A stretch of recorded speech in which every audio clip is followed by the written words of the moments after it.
नअमदुहु व नुसल्ली अला रसूलिहिल करीम अम्मा बाद फ़ऊज़ बिल्लाहि मिनश शैतानिर रजीम बिस्मिल्लाहिर रहमानिर रहीम।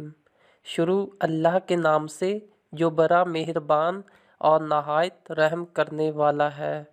लक़द काना लकुम फ़ी रसूलिल्लाहि उस्वतुन हसना।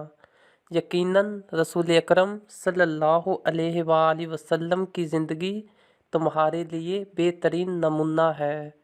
आज हम एक ऐसा ही सच्चा वाक़या बयान करने जा रहे हैं। जैसा कि 1099 में यरूशलेम पर ईसाइयों ने फतह पाकर बैतुल मुक़द्दस पर कब्ज़ा कर लिया था।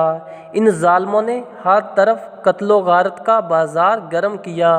गली कूचों, घरों, मस्जिदों और खानकाहों में जहाँ जहाँ मुसलमान मर्द, औरत, बच्चा और बुरा नज़र आया उसे बेदर्दी से कत्ल किया।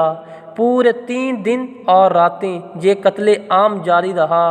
यरूशलेम का कोई घर ऐसा न था जिस घर के तमाम मकीन खून में ना नहाए हों। जहाँ तक खून रेजी की कि ईसाई गोर सवारों के गोरों के सुम खून में डूबे हुए थे। कमोबेश 70,000 मुसलमान मर्दो जन इन 3 दिनों में शहीद किए गए। फिर जुल्म जे के ईसाइयों ने झूठ और धोखे से यरूशलेम के तमाम मर्दों, औरतों और बच्चों को बैतुल मुक़द्दस में पनाह देने का वादा किया। जब शहर के तमाम बाशिंदे अल्लाह के घर में जमा हो गए तो चारों तरफ से इन पर गोलियों की बौछार कर दी गई।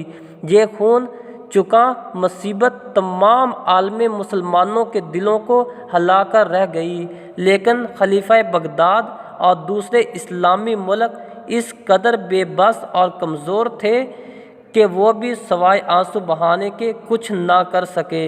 ये था फ़ातिहीन बैतुल मुक़द्दस का पहला रुख। अब दूसरा रुख मुस्लिम फ़ातिहीन का हम अपनी अगली वीडियो में बताते हैं।